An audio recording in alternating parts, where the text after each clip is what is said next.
Hello friends, good morning. Welcome to my channel Essentials of Management. Motto of this channel is to evolve high standards of education and training of the subject management science in general and that of environment, health and safety management in particular. So today we are going to continue with the series Principles and Practices of Management. Today we will have tutorial 7 where we will discuss Functions of the Management part 1.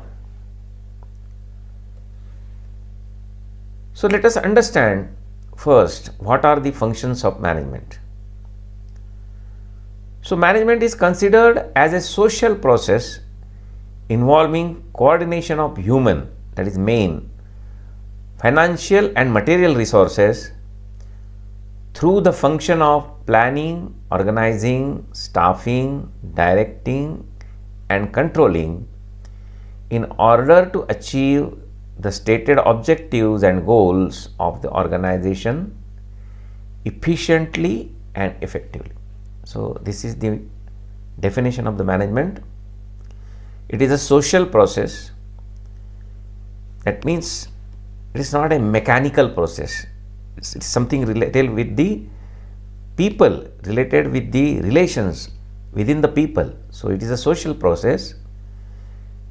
It's a coordination of people, human, and the other resources like financial and material.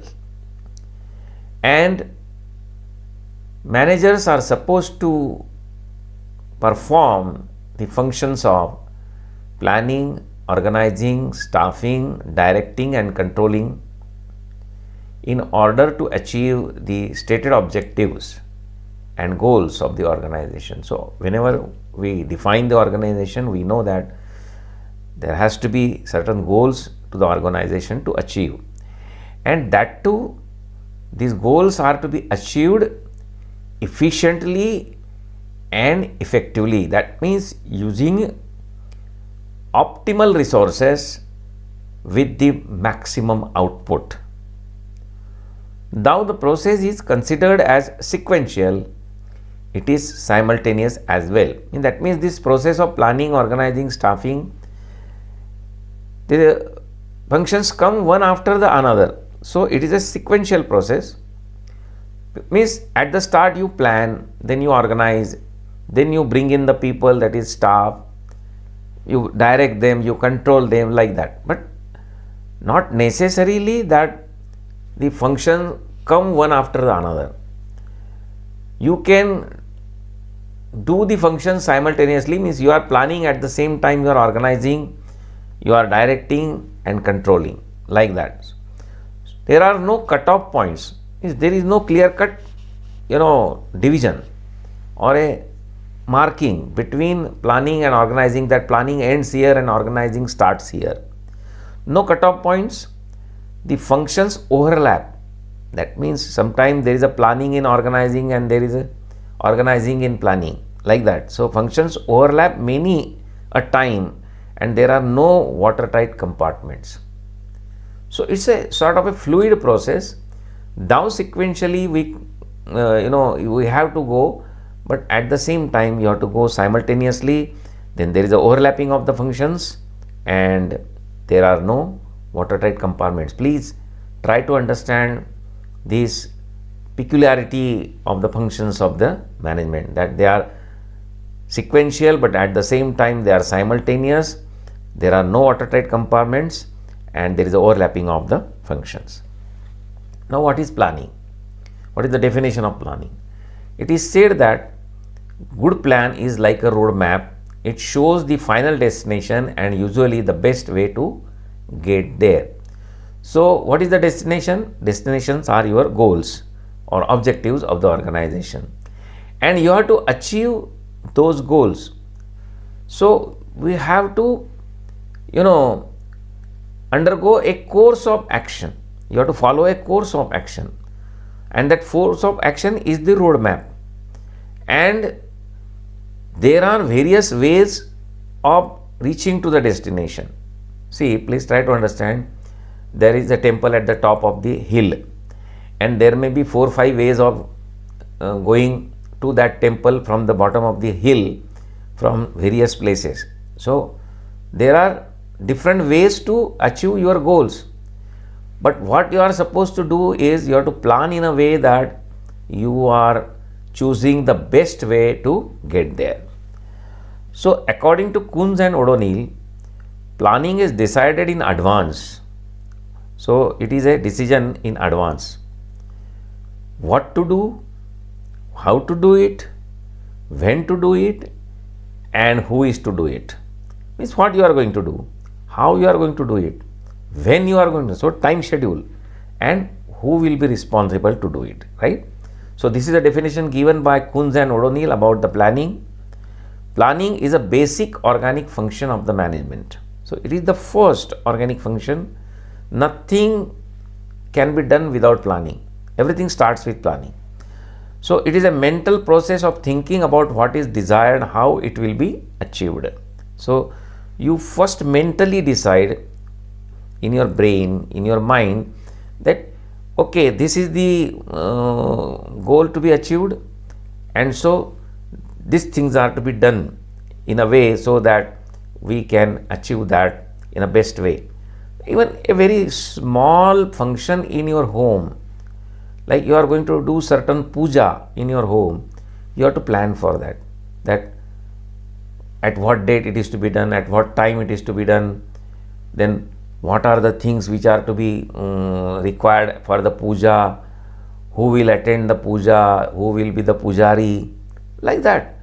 So, even very small function needs a planning. So, when you are creating the organization to achieve the big goals, then planning is much necessary. It is the process of deciding the future goals of the organization and choosing an effective course of action from among various alternatives. As we have said, that there are various ways of reaching to the goals, but you have to find a best path. Planning bridges the gap between where we are and where we want to go. So, you first decide, try to judge where you are and how long is the destination, and so accordingly you decide the path. Every organization has to decide its future course of action. This will enable the organization to survive and succeed in this competitive business world. So, unless you plan, you cannot survive, you cannot succeed. No organization can do away with planning. It is much essential. It's organic function. Planning provides a sense of direction to business activities. If you do not know where you are going, no road will take you there. So, if you don't know the direction, if you don't know the destination, you can't reach there. So, for that planning is required.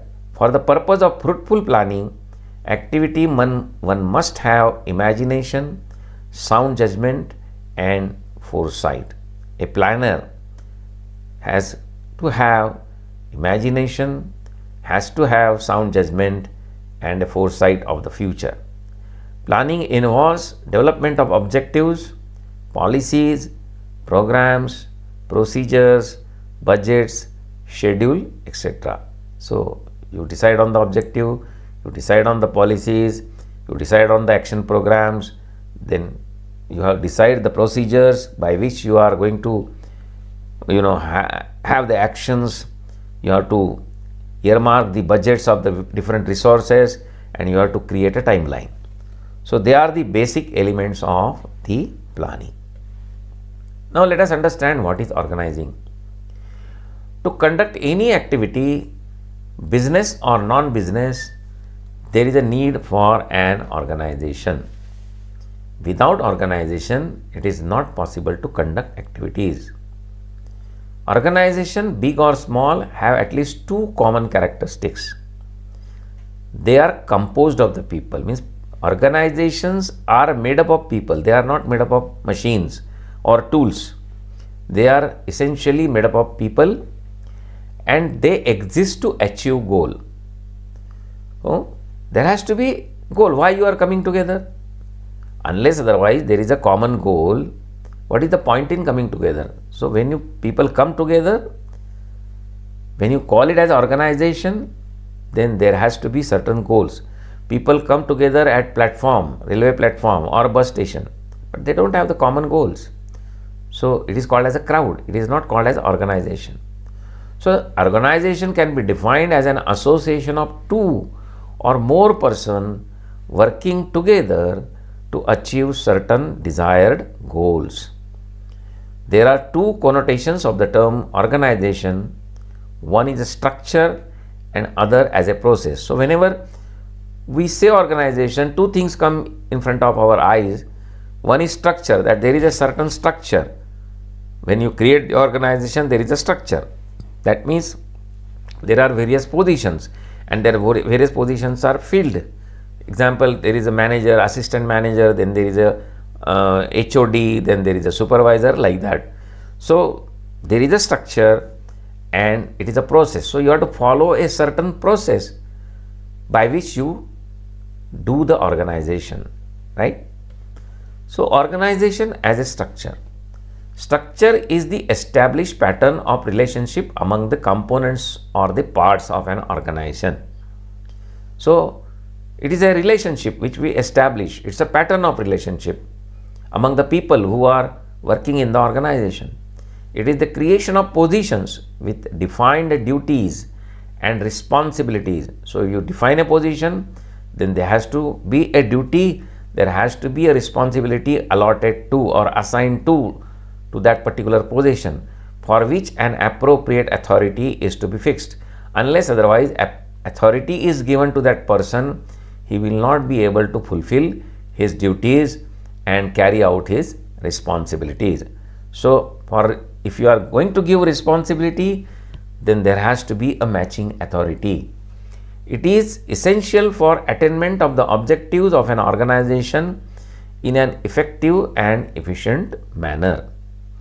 Without proper organizational structure, there may be duplication of efforts, conflicts among personnel, chaos in the system, and delays in decision making. So if you don't assign the responsibilities to particular, first you have to create the position, then every position you have to give certain responsibility, and accordingly you have to give the matching authority.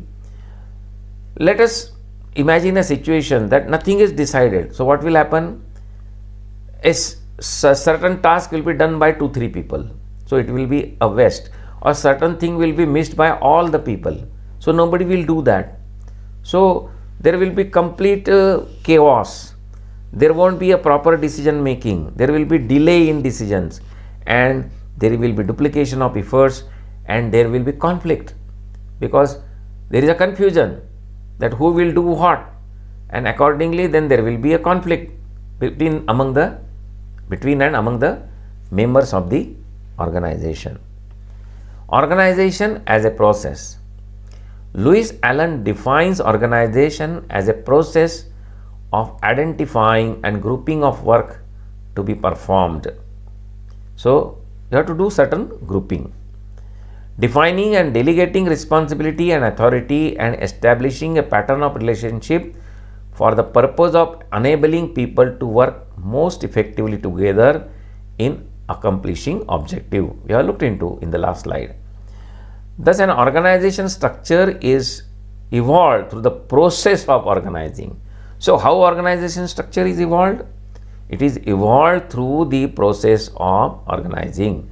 The organizing process involves the following steps. What are those steps?